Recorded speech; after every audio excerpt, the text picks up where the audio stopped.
So the rate law is going to show the relationship between reaction rate and concentration of reactants. So remember we said that as the reactant concentration decreases, the rate also decreases.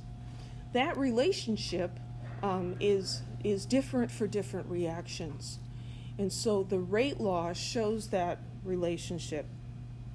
We're going to look at just a very simple reaction where we have one reactant decomposing into multiple products. So we just have one reactant here. The rate of this reaction is going to equal some constant times the concentration of that reactant raised to a power. So N. The N there is the reaction order, and that can vary. For some, the N is 0, for some N is 1 or 2, and actually there are lots of other things possible. It could be 3/2,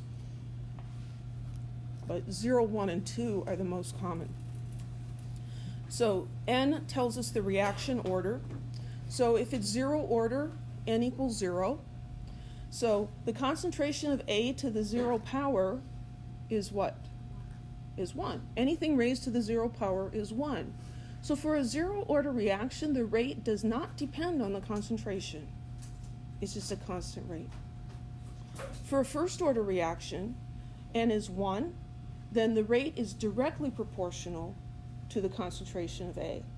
If A is half as much, then the rate is half as big.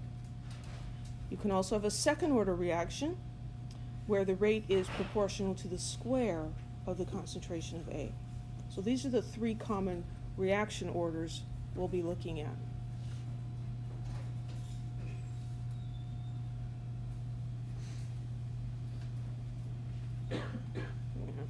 Okay.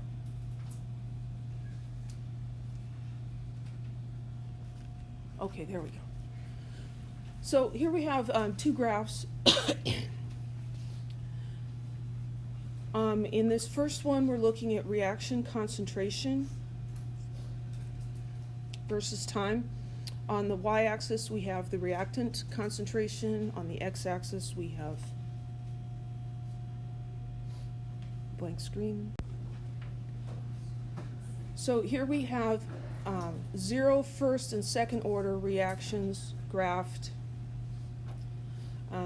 We see that the 0 order reaction, the reactant concentration changes linearly with time, right? It's a straight line because the rate of the reaction is constant.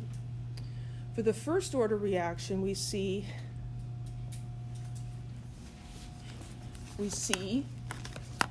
that the reactant concentration goes down steeply and then it slows up a little bit, right? It's not a straight line. And for the second order, the curvature is even more pronounced. Over here, we're looking at rate versus reactant concentration. So for a 0 order, the rate is constant over time, doesn't change. Because as the concentration of the reactant changes, the rate doesn't change. Kind of weird. Here, for the first order reaction,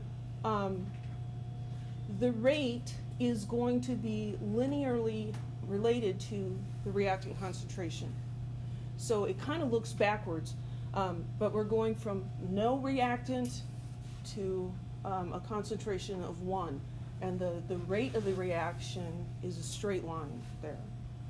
For a second order reaction, it's dependent on the square of A, and so over here where A is larger, the rate is much larger, and here where A is smaller, it's much smaller than for this first order reaction.